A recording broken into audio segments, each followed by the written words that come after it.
We're going to begin this hour with an inside look at a disaster that raised some serious questions about train safety and the response from regulators. This was a strongly criticized response. Saturday marks 1 year since a Norfolk Southern freight train carrying hazardous materials derailed in East Palestine, Ohio. You remember these pictures.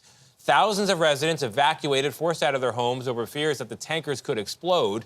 Well, then local officials allowed the rail operator to conduct what they called a controlled release of the cancer-causing chemical from 5 train cars. Wow. They vented it, they burned it right off into the atmosphere. In a new CBS Reports documentary called Toxic Fog, Roxana Saberi talks with a former EPA official who questions that decision. It defies logic. If you're going to burn 5 train cars of a known human carcinogen with no pollution controls, of course there are going to be toxic exposures. Judith Enck is a former regional EPA administrator who has criticized the decision to burn off the chemicals after the derailment.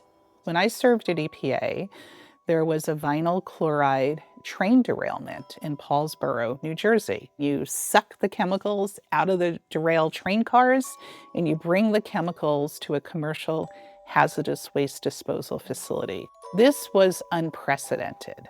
The EPA told us in a statement their personnel were present during ad hoc meetings leading up to the decision to vent and burn in East Palestine, but were not consulted about it, adding its role was to monitor the air. If you're in the room, speak up. What's the point of being in the room if you're not going to share your expertise? And the EPA did not speak up.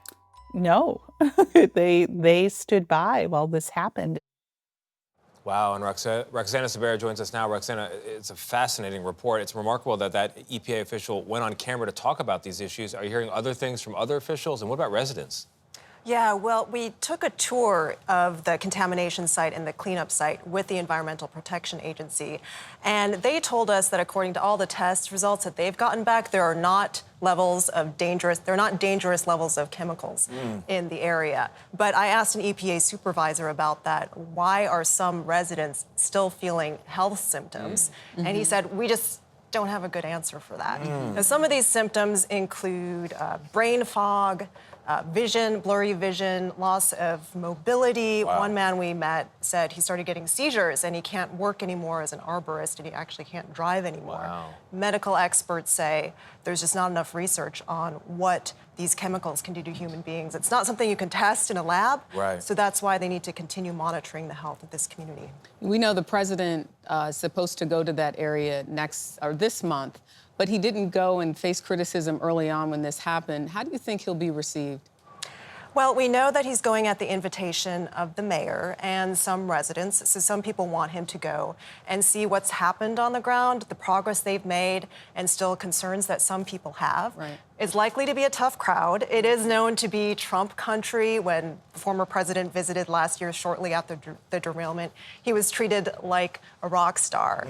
The White House has said that President Biden has always said he'd go when he's most useful for the community, and that federal agencies have been on the ground monitoring the situation. Everything becomes political at some point. Roxana Saberi, thank you very much. Appreciate it. You can watch the new CBS Reports documentary Toxic Fog, The Aftermath in East Palestine, Ohio, tonight at 8 p.m. Eastern on CBS News streaming or anytime on the CBS News app, also Paramount+.